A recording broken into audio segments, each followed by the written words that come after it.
We set off a journey to understand one of the most common motor disability in childhood, which currently affects 500,000 children under the age of 18. Cerebral palsy.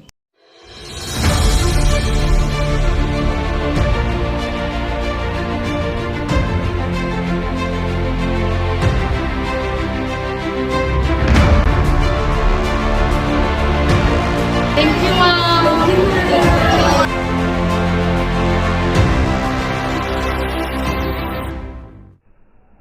Our team had our eye on covering President Manuel Rojas Memorial School in Rojas City, which offers special education. This is where we met Minmin, a 10-year-old female student who suffers with cerebral palsy. We have also interviewed her mother and her SPED teacher, Ma'am Fizeline Martinez. Here on our interview. How do you manage the condition of your child with cerebral palsy, and what roles and responsibilities are the most crucial? Kay mama man ako ga ining ang ako nga responsibility kay ako nga role kay tungod ako ang mama hindi ko gid siya mapabayaan kay ako nga responsibilidad sa iya ining maalagaan ko siya ma-provide ng mga kinahanglanon niya ma-manage with akong time para may time ni kuya sa iya nga maalagaan ko siya mahatag tanan niya tus nga kinahanglanon niya nga pag-atipan pag iyang nga mga kinahanglanon sa iyang pang-adlaw nga nga pagpangabuhi kay lang tawag wala hindi man siya makalakat kinahanglan niya gid ako kay ako iya mama.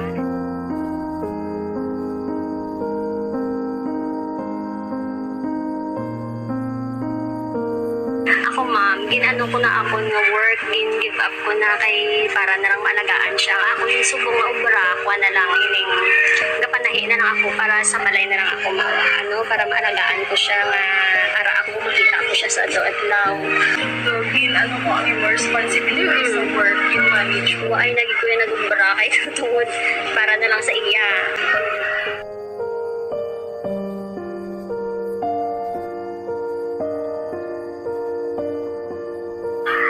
Ako ma'am, kay sa una wala ma'am, hindi wala wala kahakuan nga mag-amo ni siya kay sa una, magulay siya sa ako. Kay hindi pero pagpufok niya sa una, wala hindi sa pagpufok. At pero magkaon siya, hindi sa pwede sa solid food. Kasi liquid lang tanan, tapos hindi nga niya, ang iya, sili nga magpufok siya. Katumpa, dapat mo dahil hindi ara pag sa iya maluyo. Hindi mo mo naman nila kay tungkol naman ang ikaw na tatanay ko kantay sa iya as lagi siya magbuhay. Nung sa una pala ko ano pala mo nilagitang iniya ako siya tapos isang subo na nakutan ko kay isip ko man kinagpasalamat ay kapula sa Ginoo kay nag-ano na siya nag-okay na subo makapagkailangan na siya makapokus sa tapos kapauna sa mga sulit thank you with ako nag-ano sa nakahakbal na siya sa una wala hindi nakahakbal sa 6 years old. So hello everyone, I am here with Ma'am Fizeline Martinez, SPED teacher from President Manuel A. Rojas Integrated School SPED.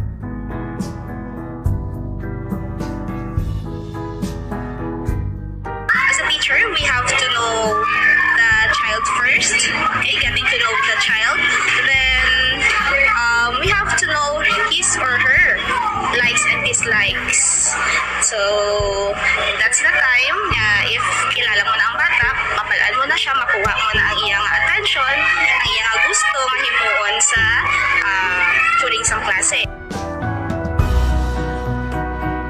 Ang ginatag ko nga lesson sa iya is based also sa milk. So, since nga kinder, or ano siya sa preparatory level, okay, so, ang ginagamit ko ng milk is ang isang milk nga ang kinder. Pero, ginano ko na siya din-modify according na sa ilang level, ilang intellectual capacity, sa ilang makaya. We have numeracy yung subject, numeracy, then reading, language, fine motor skills, self-help skills, socialization. So may na siya mga subjects na ginatudlo ko sa ila. Since nga may cerebral palsy si Menmen, okay, so ginawa ko na siya sa iyang fine motor skills. So ginahatagan ko siya sa stress ball. Para ma-exercise ang iyang kamot. Then, sometimes ginapalakad-lakad ko lang siya. Kawiran ko siya, gina-assist ko siya para makatigang-tigang for her gross motor skills. Then, lesson, yung mga pegs and words, sinatagal siya sa pegs and words. Okay, so para at least kahit pa paano makagrasp siya, mabutang niya dito sa gina-insertan sa pegs and words. Then, ginanong na siya, ginatulan na siya, and that is pencil gripping. For like pag-grip sa pencil, okay, para makasulat siya.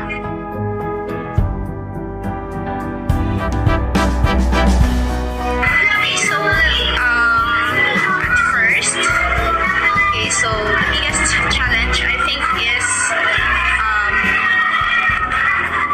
there are students or learners that they have separation anxiety. So sa first time ni Menmen, especially pag school niya sa to, is hinibi na siya, especially kung bayan siya ni mama niya or ni papa niya. So muna siya nga mo na tudo ang iyang hibi hasta matapos ang klase kung bayan siya.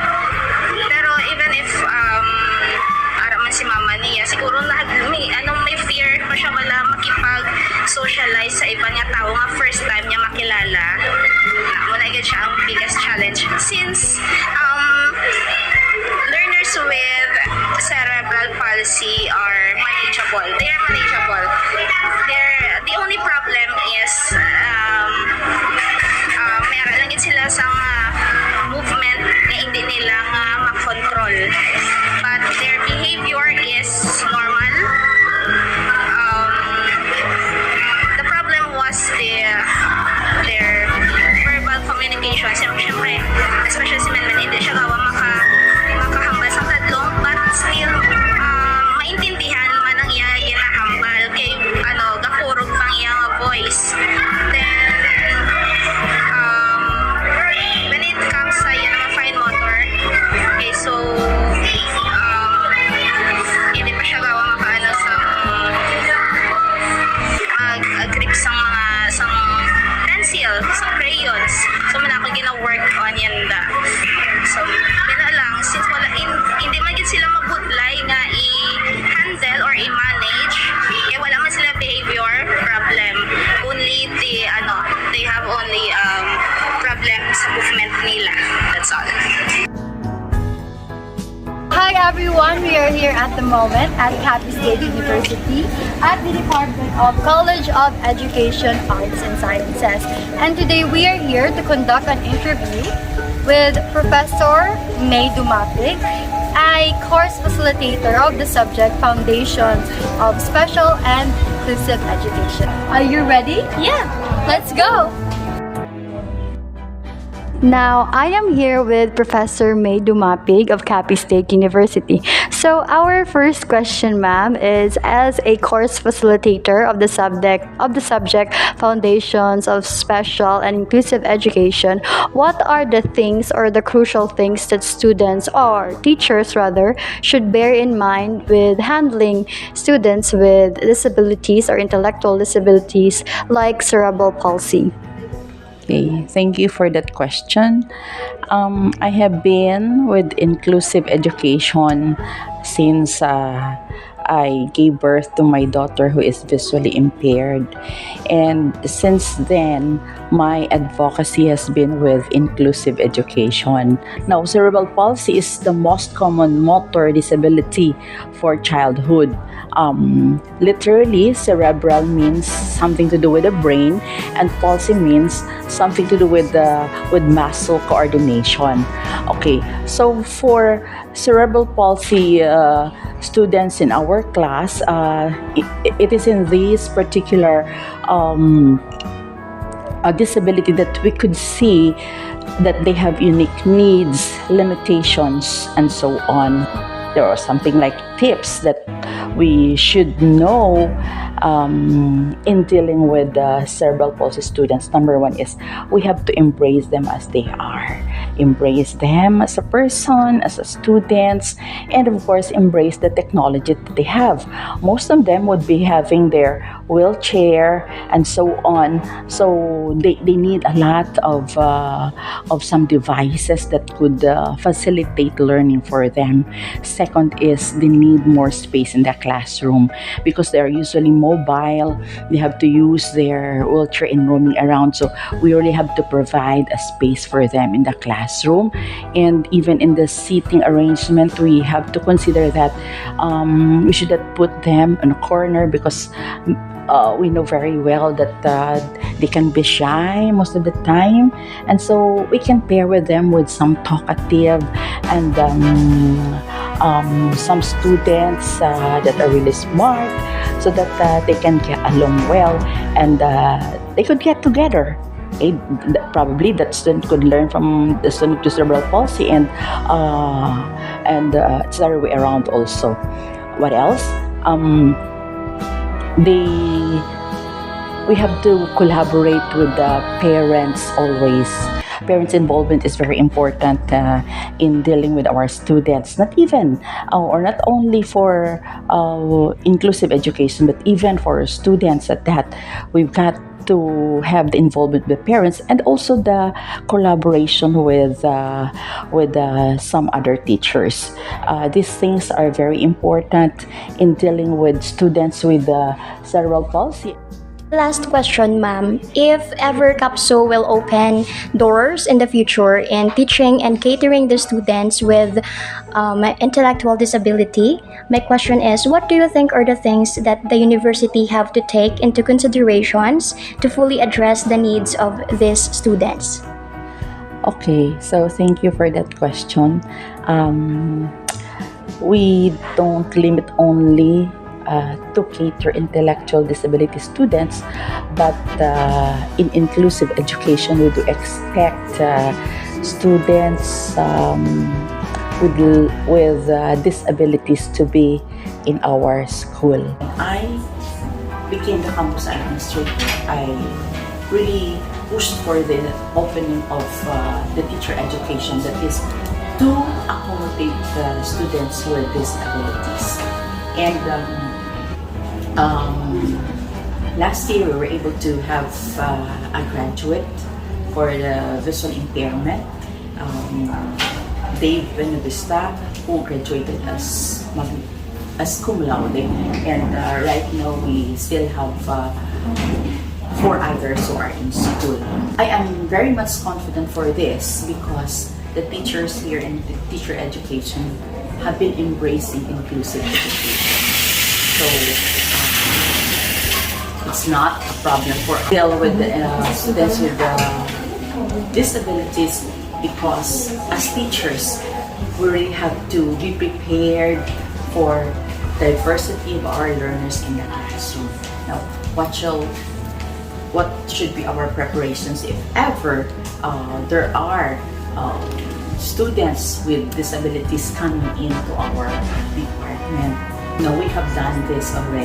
We have been prepared for this. We have been inviting speakers from Manila and from government organizations and non-government organizations to train our teachers. In fact, extending this to deep ed teachers who are involved in inclusive education. So I would say that it's not a problem here in the teacher education and even for the whole campus of Monterrey. Thank you so much, ma'am, for sharing your time with us. Okay. It has been a long yet a fulfilling journey. As of what Professor May Dumapig stated, we have to embrace them as they are.